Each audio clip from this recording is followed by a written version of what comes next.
Hey guys, welcome back to the Thriving in Love podcast, the podcast that challenges the status quo so couples can thrive as their most authentic selves. Today on the show, we have a very special guest, Tannaz Hosseinpour. She is a registered psychotherapist and relationship coach and an author. She's also the host of Minutes on Growth podcast. Tannaz, welcome. Thank you so much for being on my show today. I'm so excited to dive into your world. Thank you, Sana, for having me on. I'm excited to dive in with you. Amazing. So before we get started and going into all the things that we want to talk about, can you tell me a little bit about what got you to be a relationship coach? What's your story? Yeah, thank you for asking. So it was definitely not what was planned for me. So I come from a Persian background. You have three options: lawyer, engineer, or doctor. And based on just my public speaking skills, my parents kind of conditioned me into being a lawyer. So did my undergrad, then did my master's in law, did another master's degree. And then after that, I realized, wait a second. First of all, this doesn't align with who I am now. Maybe it did at some point, but it wasn't in alignment with my soul's truth. And also, I was doing dispute resolution law and family mediation. So, kind of really on the reactive side of relationships, whether it's like with family in a corporation or on a governmental international stage. How do we get to a point where now a third party needs to come in to mediate? What goes wrong in a relationship? Because whether you get into a friendship, a work agreement, or even marriage, you get in with this intention for it to be healthy, for it to be long lasting, and you don't really think of it, the ending. So as I was like navigating all these big question marks in my mind, I had a book club that I was hosting in Dubai at that time. And one of the girls said, why don't you go into coaching and kind of niche down in relationships, because you love them and you have this big question mark and you're always doing research on it. And so I had no idea what coaching was. I thought of like personal trainer and I was like, that makes no sense. I kind of did research and I realized, oh, this is what it means to be a coach. And it was around the same time that someone was recommending me to start a podcast. Again, I had no idea what a podcast is. This is 2017, but I really believe that the universe speaks to us through other people. So I didn't take their suggestions lightly, and I went in, I got that certification, I niched down on relationships, and I was been working as a relationship coach for 8 years. But then 3 years ago, I realized I need more tools. I need more modalities to dive deep into the work with my clients, because 50% of a relationship, in my opinion, in my experience, is relational skills, but 50% is the inner work. It's the baggage, it's the trauma, the triggers, the wounds that we bring with us into a relationship. And so being aware of them, being able to work through them can enable us to have a healthier relationship with self and with others. So that's how I ended up here.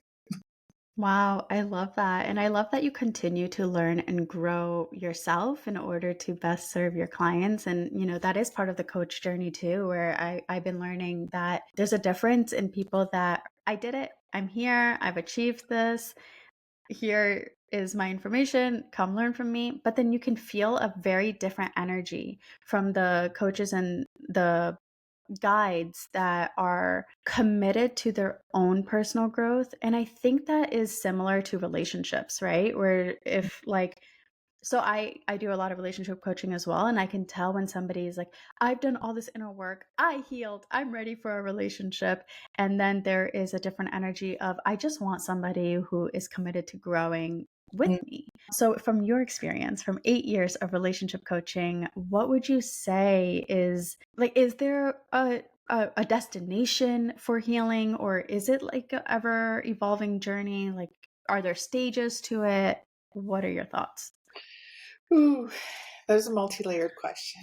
But to give you the most simple answer, I don't think we're ever fully healed. We're constantly growing through life because we're constantly getting triggered and being traumatized through life, right? So Mm. let's look at it. COVID happened, and that's a big trauma that a lot of people face. The nervous system kind of went into this fight or flight mode, and now the outside world, tribe, community, friendship, relationships, everything entered into the danger zone, because you literally could die if you interact with someone else. So Now we need to heal from that. And then there's every day you wake up, whether it's a small T or a big T, we are being exposed to trauma. And so as we're going through life, we're going to be processing that in real life, reprocessing that in real life. So then healing becomes a forever journey because Hmm. life's challenges are inevitable. There is no manifestation hack that is going to give you a life free of challenges because that's how we grow. The same concept as like PTSD, we have post traumatic growth as well. So that Hmm. inner resilience that we get from it, it serves us. It helps us build identity. It helps us build a notion of self as we're going through it. I love that, and I agree, and I like to think of it as, like, the universe is ever growing and expanding, and if we are the mirror of that, then we're always going to have things that come into our life to give us the opportunity to continue to grow and expand as well. So, Yeah. thank you for sharing that. So let's dive a little bit into COVID because what you said, I didn't even factor that in as probably one of the core reasons we as a society today are so afraid of connecting with other humans. And I see this where I'm like, people want connection, they're longing for it. And at the same time, we see each other as there's this dissonance Yeah. of how we're showing up. We're showing up guarded. We're showing up with trust issues subconsciously, but that projects, right? Like we're going on first dates and being like, oh, this is going to end anyway, because all relationships end. I thought it's because we're just a society of like closed off hearts and, we're learning how to open our hearts. But you're so right about COVID being a huge factor on relationships, not just romantic, but also platonic friendships. So, can we dive a little bit on the post COVID impact on relationships? Yeah, definitely. And thank you for wanting to dive into this because I really think it plays a big role. So, I was in Southeast Asia last year and I was doing research on the loneliness epidemic. And I really think we are in a loneliness epidemic because we are traditionally tribal people. We have always survived and thrived in safe communities. But as a result of these technological advances that we've had over the past decade, I would say, we now have the illusion of connectivity without the actual connection. So we're going on social media. I know everything about your life. I know what you had for lunch. I know where you are, what you're wearing, but I don't know your internal world. I don't have insight into that. And so, we're seeing research, for example, on how digestion works better when we eat meals in groups. But how many of us are eating meals in groups? We're more disconnected from ourselves than ever before. We're eating and we're watching Netflix. So we're not even mindful, fully present for our meal. Or I go out and I notice like, oh, people are sitting at a dining table and they're all on their phones. So technology has played a big part into it. But what COVID did to us, and I kind of briefly touched on it, is, everything comes back to relational safety. How do I feel in my body? How safe do I feel in my body?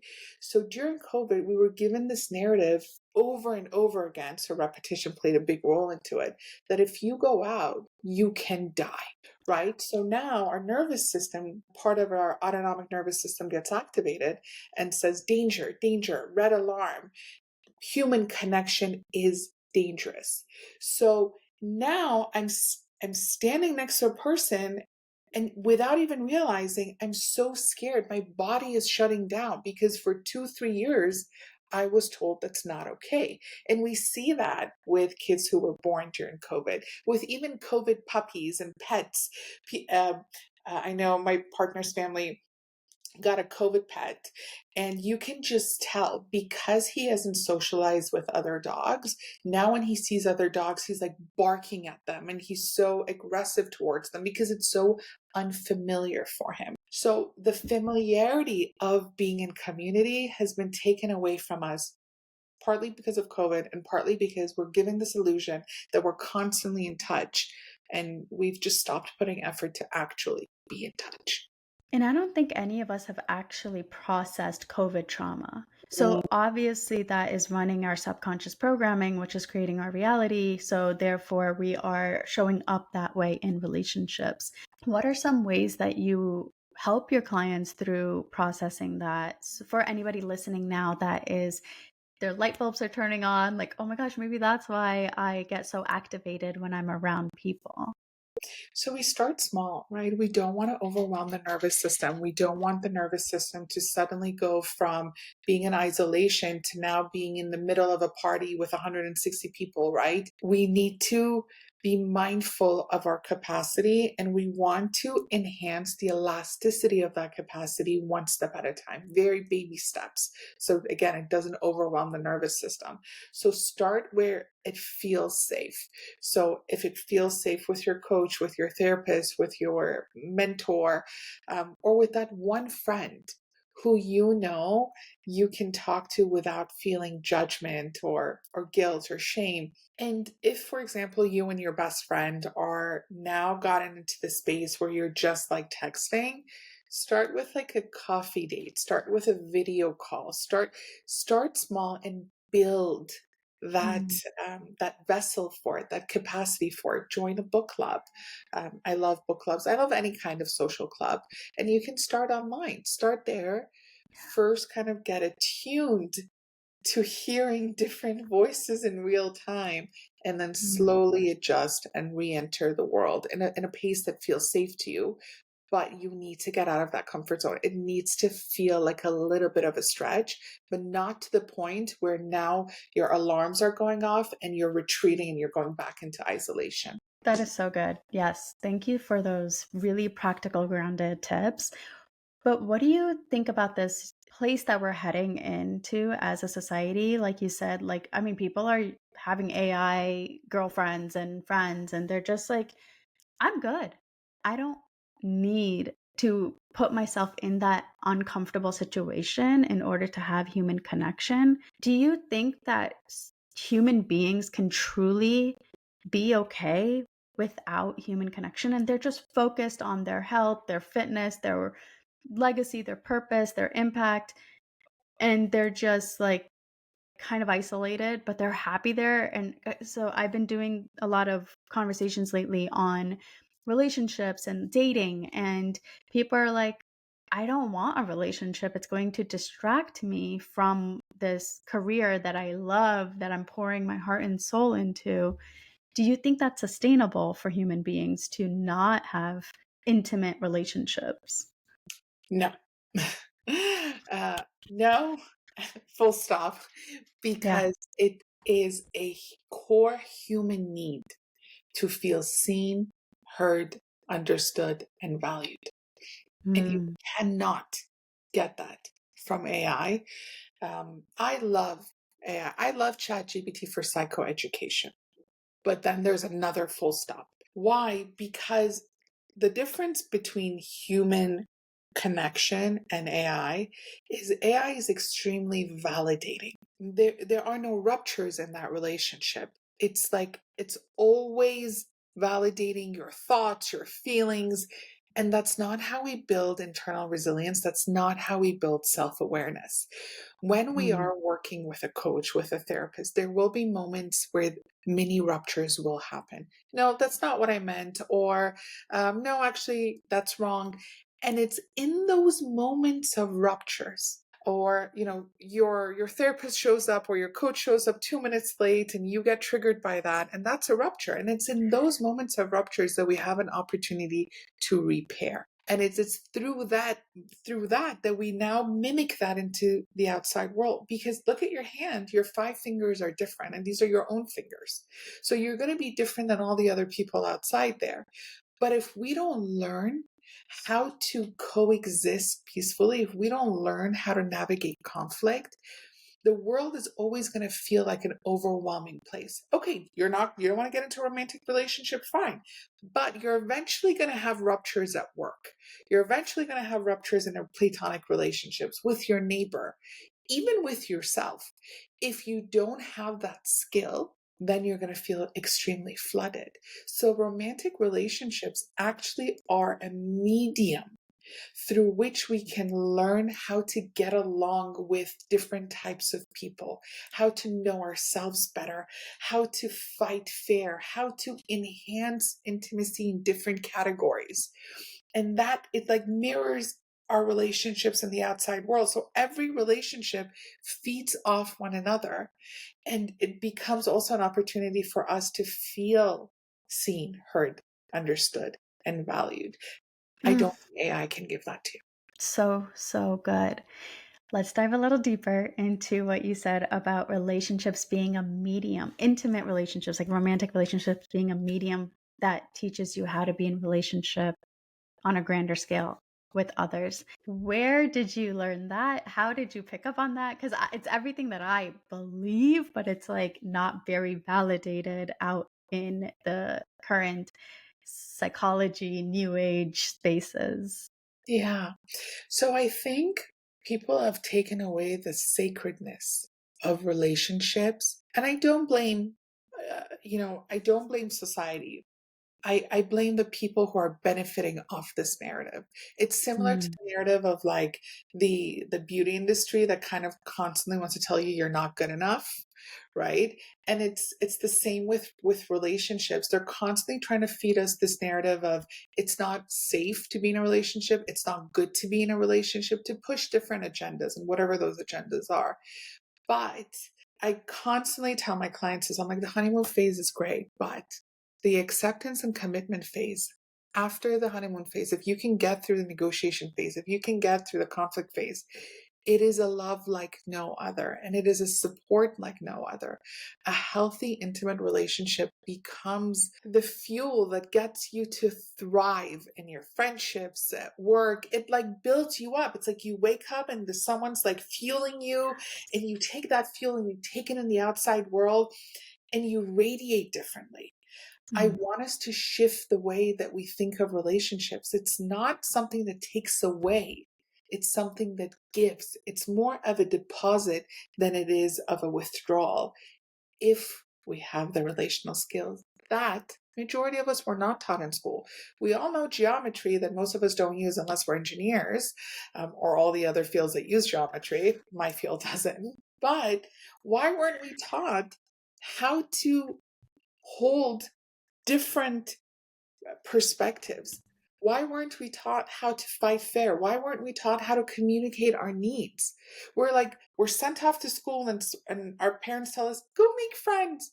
How? Teach me how, because then I'm going to mhm. take those skills and I'm going to apply them in a romantic one. So I think we just don't have the skills. And when something is unfamiliar, it's scary. And then we're kind of like thrown in the deep end without the skills to know how to actually swim. And it's a shitty experience. And I'm going to be scared of swimming. It's Yeah. so normal. I think it's so expected to have that outcome. But if we can learn these skills and we can learn why we're feeling the way we're feeling, and if we can shift our perception of what an intimate, healthy relationship could look like and feel like, it's going to get really good. We need more healthy models Yes.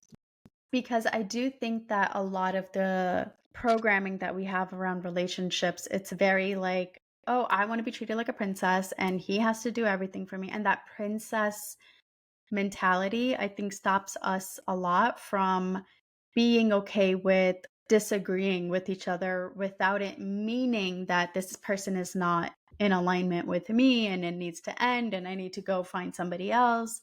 So, can we talk a little bit about in your relationship? Because now you guys have been together for a decent amount of time. Did you go into the relationship with any of that programming or like that somebody's gonna fulfill me, I'm gonna become whole, etc. Like that Disney programming versus like what relationships really are and how you guys are showing up for each other now? Beautiful question. I love that you said we don't have enough healthy relationships modeled to us. And I 100% agree with that. And we're not seeing them modeled to us in TV shows and movies as much as I would like them to as well. So it's unfamiliar to the nervous system. We don't know what it is. And Esther Perel says, something really profound. She's like, never in the history of human mankind have we had this many expectations from our significant other. Before it was like, okay, we have, stereotypical gender roles. The man goes to work, the woman stays at home, takes care of the kids, the man handles the finances. But now it's, I want you to be everything. I want you to be my best friend. I want you to be my lover. I want you to be my confidant. And it's way too much to expect of one person. And this is where kind of leads me to the six intimacy things, which we'll get into. But we need to become realistic with our expectations, not because it doesn't exist, but because life happens. And, we have challenges at work, we have challenges just in life. And so one day I might come home, and even though I can give you everything, that day I don't have the capacity. So it's not that I don't want to, I just can't. So we need to realize that we can't expect our partners to fulfill all our needs all the time. It doesn't mean that you need to You settle, have or it doesn't mean that. Yeah, and I think that people need to stop taking things so personally all the time and take their I mean, isn't that what empathy is? Like, I think we need to teach more empathy to people where it's like, this isn't about you. See your partner for who they are in this moment.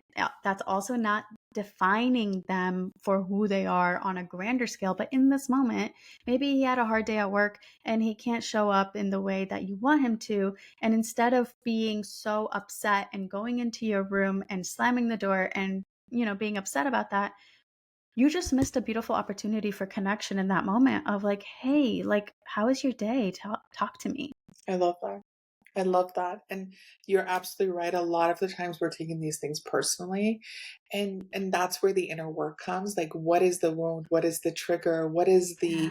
the past conditioning that is making me think like, am I not good enough? Did I do something wrong? And that we go into attachment theory, and there's just so much to dive there. Just a simple practice. That's something me and my partner really had to work on is when we come home, it's like, okay, what are you feeling? Do you need space? Do you need a hug? Like, asking the other person, because, and I say this to all my clients, myself included, people are not mind readers. They cannot guess what you need. I don't care if you've been with someone for 40, 50 years, people are constantly changing and evolving. So, Yes. yeah, I might have loved a hug a year ago, but maybe now I need like a cup of chamomile tea when I'm stressed. So, Mm. really advocating for your needs on one end, and on the other end, being curious with the other person's need. What do you need right now? I'm noticing you're really on edge. Do you want to talk about it? Do you want space? And then if the person says, I want space, give them the space. Without being Yeah, offended. exactly. Put Exactly. your ego aside. Yes. If you have the option to be kind or to be right, to choose love over ego, like, choose it. Mm. So good. Okay, let's dive into the 6 stages, or what was it? The 6 Intimacy different types of intimacy. Mhm. Yes, I What are love I'm it. so curious.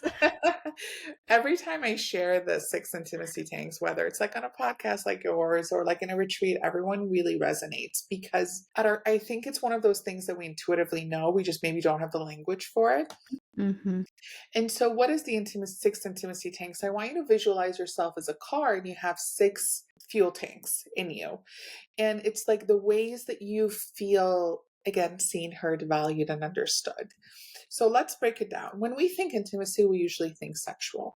It's like, am I being intimate with someone? Is usually, am I being sexual with someone? So the first tank is the sexual. Now, in monogamous relationships, only your partner fills it, and non monogamous, multiple people can fill that tank. Then we have physical. Physical is non sexual touch, holding hands, hugging, cuddling, kissing each other on the cheek. But then we have emotional. Emotional intimacy is there is this feeling of trust, and I can express my emotions to you without fear of judgment.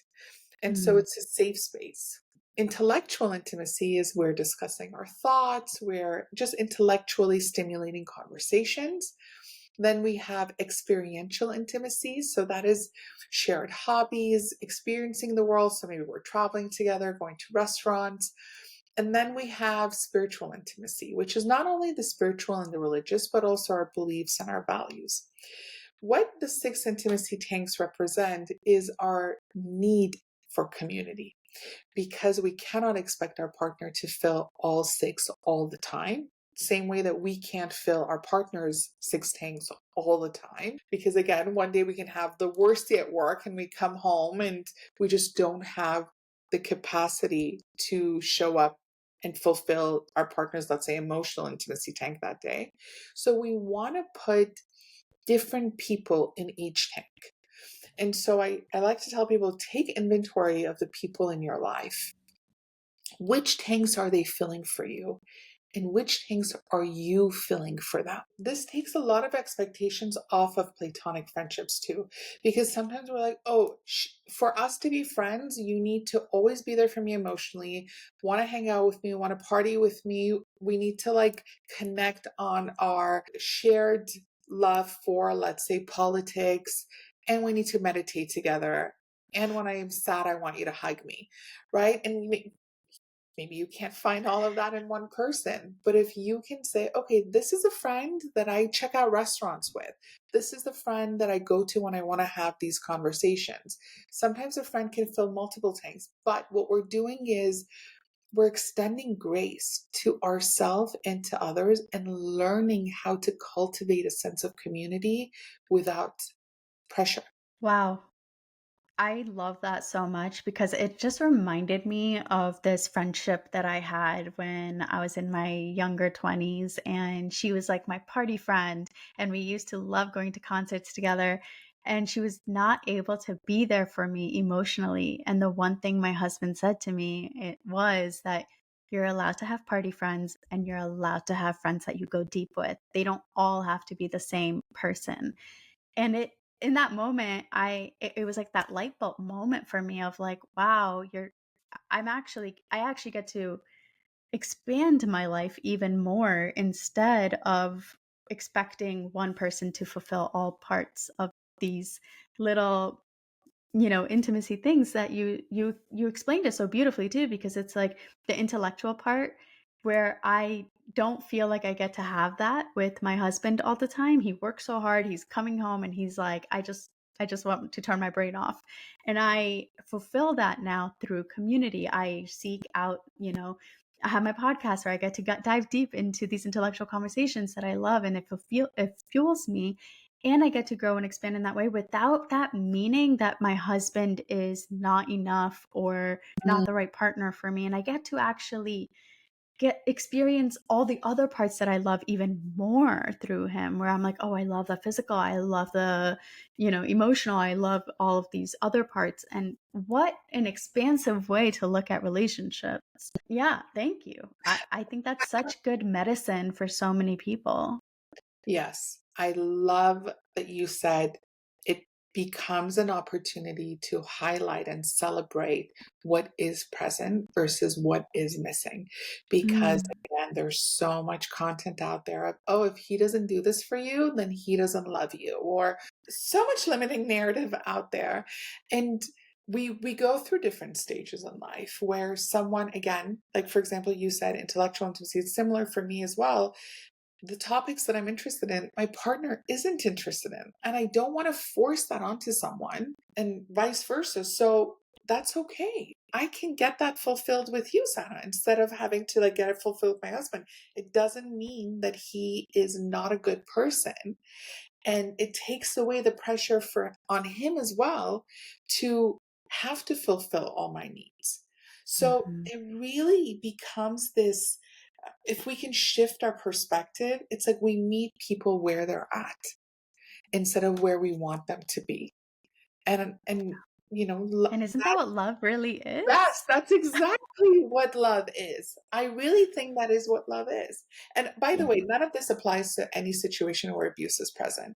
I always have to Mhm. put that because we don't want to normalize abuse, Yeah. or justify it or make excuses for it. So none of this applies to that. But in non-abusive situations, you got to look at your relationship and ask yourself two questions.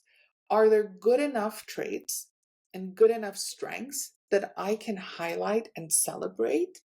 And are the weaknesses and shortcomings tolerable? Mm, Those are two main questions because so important. everyone is bringing baggage into a relationship. I'm bringing baggage. There's no perfect human being on this planet. Can you tolerate that person's baggage, or is their baggage a non-negotiable? What Yeah. about people that are like, okay, I have this partner and they fulfill one out of the six? Do you have like a criteria of like they should be filling a certain, like any percentage of the six? I Mhm. don't know. I'm just thinking people that stay in relationships because they're getting their sexual needs met or they're feeling really close in their physical intimacy, but then everything else is empty. Like, is there a certain amount that should be there in order to feel like you can actually grow and thrive with the person you're with? It really depends on the person of what they need. So, for example, if someone's asexual, they might not need that sexual intimacy, right? It means nothing to them. But we've got to be honest with ourselves of how much do I need to get in each category to feel again seen, heard, valued, and understood. Mm, Now, in general, research by the Gottman Institute, the leading institute on relationships, has found that there's only three instances that relationships can't be salvaged. One is if there's fundamental differences in wanting kids and not. Two is if there's addiction in the relationship, one partner is addicted and they're not willing to acknowledge it and get help for it. And three is if there's characterological domestic violence. So not that one time that it happened and you both regret it and you're both going to anger management, but characterological in the sense of like, it's your fault, I hate you. If you had not done that, I wouldn't have done that. So in mm, these three instances, they found that it's not salvageable. However, in other areas, it is. So if a couple comes to me, and this is very common, and they say, okay, our emotional tank is empty, we can do so much work on that. We can learn how to fill each other's tanks. mm, We can give love maps, road maps to our heart. If intellectual is missing, we can sit down and find ways to fulfill that. Experiential, again, we can find ways. There's a solution for each empty tank if both parties are willing to show up and do the work. So it's not a recipe for disaster. If you're hearing this and you're thinking, oh my God, I only have one, but I crave more, that craving is an invitation to do the work with your partner. and maybe hire you as a coach and bring in a third party Yeah. to provide those tools and the easier path, because I know from firsthand experience where like when you are activated emotionally, you are not speaking as clearly as you can. You're not listening as clearly as you can. So, having that third party present in those situations and dynamics where you get to be fully expressed in what you want and desire and all of that, while not having to also make sure that are they going to understand me? Are they going to, like, am I saying this the right way? You get to just be free to express, they get to be free to express, and then the third party gets to find those connecting dots or the missing pieces and the missing links and provide you with the tools to connect and actually hear the other person in language that the other person can understand. 100%. And again, thank you for bringing that up because if I were to give you the research behind it, when we are in conflict, when we are stressed, our prefrontal cortex, so the part of our brain that is responsible for rational thinking, problem solving, impulse control, shuts down. And the amygdala, which is the fear Mm. center, gets activated. So even if I want to hear you, I'm not going to process it. And that's usually what happens. You know, we're repeating the same conflict over and over again, and we're getting so frustrated. Why don't you understand me? Because their body, their brain literally can't process that. So part of bringing in a third party is how can I make sure that we stay regulated in a session? So if I notice one party is getting flustered, can you get up, grab a glass of water, go for a walk, come back? We only return when we're both feeling regulated to return because that's when we can actually hear the information and process the information. So Mm. yes. There's a whole scientific thing behind it. I just thought I was like in a loony bin, or I'm like, I don't know what I'm saying. I don't know what he's saying. I'm just trying to get my point across, and it's not working. And you're Yeah, right. Like those are the moments where then it's the same fight over and over again, especially over a 10-year marriage, where that's the one that's coming up, where it's like, well, yeah, you're not going to get anywhere when you're in fight or flight in survival mode and your entire body is just like activated, and you do need nervous system tools. You need to have people that are reflecting back to you what you're saying, how you're saying it, because we do have blind spots and it yeah, can get messy.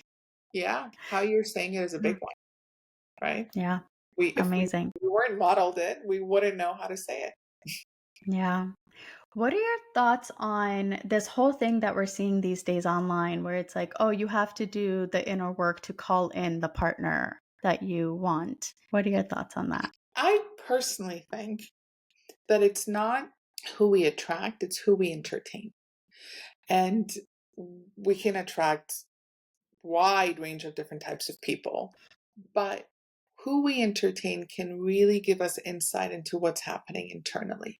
I don't think necessarily we need to do the inner work to bring someone in, but we need to do the inner work to be mindful of who we're allowing in and who we're Oof. entertaining.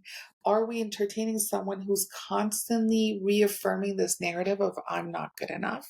And we get stuck in that in situationships, which are trending right now, where we're not getting our needs met, but we're pretending that it's okay because I want to be the easygoing girl, but I'm crying myself to sleep at night because I want something more. And why am I not getting it? Am I not good enough? And again, that cycle continues. And then, our thoughts impact our feelings, which impact our actions, which impact our thoughts again. And that cycle, that cognitive CBT cycle. I would say really get curious with who you're saying yes to and how that person is making you feel. Instead of asking yourself, do you like this person? Ask yourself, do I like who I am with this person when I'm with Mm. this person? What side of me comes out? Is it my anxious side? Am I being anxious because that person is being extremely avoidant? Or do I need to work on my internal anxiety? Those are two different things. So How do you differentiate? well, you become really honest about who that person is. If it's like you can't have a relationship with someone who won't answer your text messages. It's as simple as that. It, Yeah. it has nothing to do with you. Even me, if you give me someone who never answers my text messages, my anxious side is going to come out. So really looking at the situation at hand, is it me?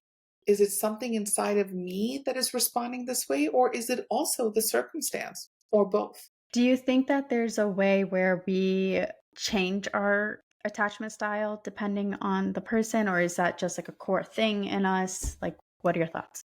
100% it's fluid. And that's what the research is showing us as well, where our attachment style can change, which is such empowering message and findings. Because if we were raised in a household that kind of brought up this, let's say, avoidant or this anxious or this fearful avoidant style within us, it's empowering to know that if I'm with a secure person and I'm doing the inner work, I can lean in toward secure.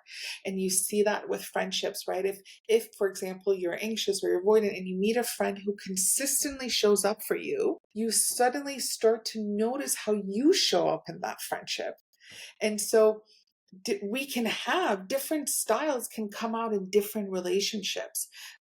I have seen avoidant people really bring out the anxious in someone.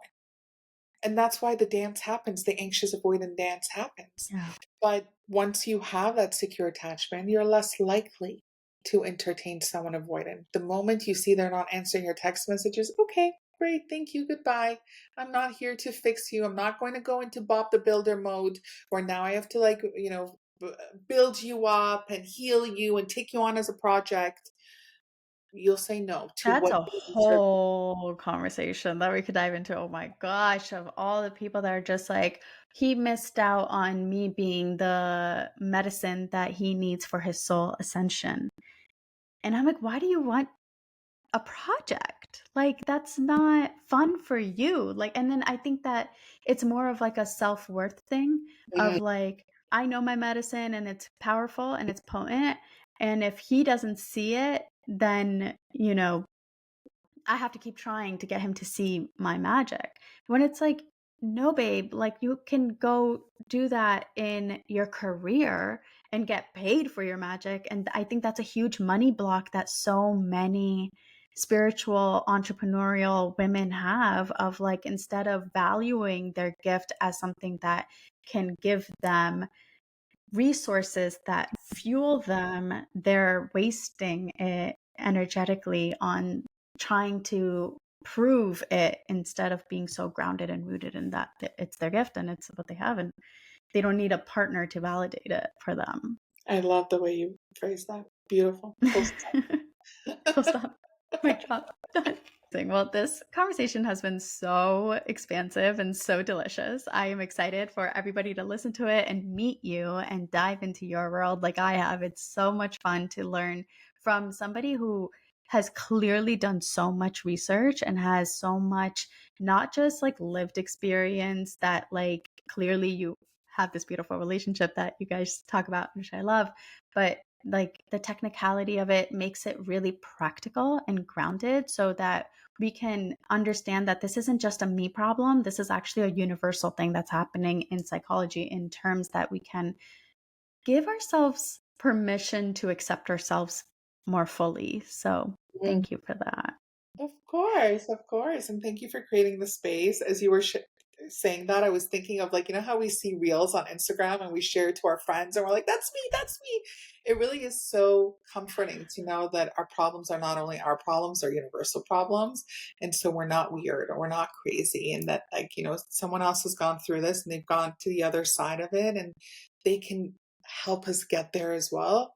It's very comforting. So thank you for creating the space and I you mean, it truly know, full circle goes back to what we were saying in the beginning of the loneliness epidemic. And I do think that as much as social media has been bad for us in terms of thinking we're connected, but we're not, I think there's a shift happening where more people are sharing their authentic yeah. journeys and experiences, so that we're feeling like at least we're getting more tools, awareness Mm, in ourselves through the content creators that are actually being authentic and not just performative. yeah, 100%. I mean, it's two sides of the same coin. Yeah. Anything sacred can also be toxic. Anything toxic can also be sacred. Yeah. Amazing. How can my audience find you? How can they work with you? And what do you have coming up in your world that they can dive into? What is happening right now? I'm hosting a women's wellness retreat in August in Italy. We do it in Europe where, women gather from around the world, very intimate, not more than 10 people. And we just kind of dive into the work, into community, into sisterhood, into self care, self worth. So that's coming up, which I love. I love group containers. I actually love group containers more than one on one because everyone's like, oh, me too, me too. Like I feel seen. It like And I think growth emphasize. happens faster. Yes, Like yes. I it exponentially makes your growth journey just Yes. faster. Oh, I love that you see that too, because I always tell people too, I'm like, everything is like multiplied in a group setting. So that's coming up. But everywhere else you can find me on Minutes on Growth, ongrowth.com. On my website, there's a bunch of free meditations. There's a free ebook on nervous system regulation tools. And you can go through it, see what resonates, because there's no one size fits all. So like see what your body responds to, build that toolkit for yourself so when you are dysregulated you can regulate yourself. And on social media, I'm also at Minutes on Growth. I love creating content. I am a teacher archetype, so I love to simplify these concepts and like make them as digestible as possible so that you have these tools at your disposal. So everything's That love. is totally your gift. You're so good at that. Thank you. Again, thank you so much. And everybody, check out Tanaz's information. I have all her links below, and let me know what you thought of the episode.